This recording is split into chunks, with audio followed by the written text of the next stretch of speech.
once again, headlines go unchanged, as will the temperatures you expect for the rest of this upcoming week. Now, we're coming off of a hot weekend. We still have one more day of this weekend, so to speak. Labor Day weekend, tomorrow Labor Day.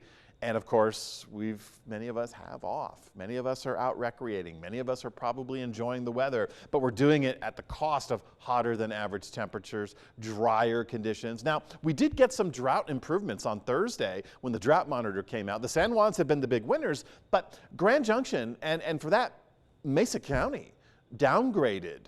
So that was an improvement in some of the rain totals. And, you know, we've received some rain. We're not going to, if any showers do develop. We had some Friday night on the Front Range. We had a couple scattered storms in Gunnison County Friday night as well. We had some isolated storms in the San Juans yesterday. Today we're going a little bit drier.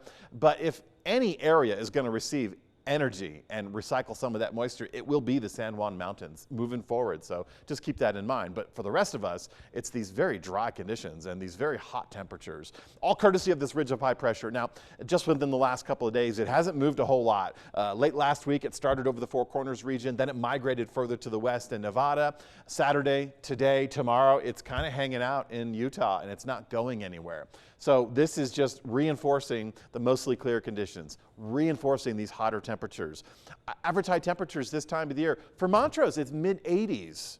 And we're seeing our records in the mid-90s, and we're pushing close to that. So that's almost a 10-degree jump in temperatures that we really don't need this time of the year. Early September, for Grand Junction, we should be 87, 88 degrees. Here we are pushing 97, 98, 99, and we're going for a couple of triple-digit readings. Now, there have already been some recorded in Moab and in Delta.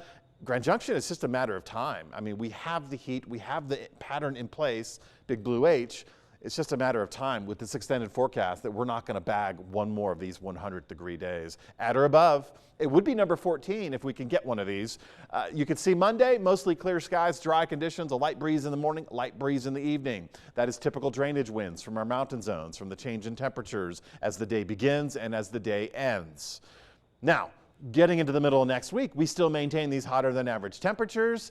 We're hoping that high pressure system will break down. That's why we've lowered the temperatures into next weekend, but that may not be a guaranteed forecast. I still think that ridge of high pressure is so strong and will remain strong that all those low pressure systems that I've been talking about in the last couple of days passing by to our north will do very little to erode that high pressure system. Very little. But we are starting to see that fall, winter, early season pattern where those cold fronts do line up. They stack up every other day in the Pacific Northwest with the Genesis site across the pond, across the Pacific Ocean, up and over through the Gulf of Alaska and swinging right through the northern tier states. So it would take a few of those cold fronts to dip down significantly lower in the latitudes to affect our temperature, to affect that high pressure system and get it to move on, so to speak. So if that's the case, please just look out for others in this heat. Make sure you check the back seat for children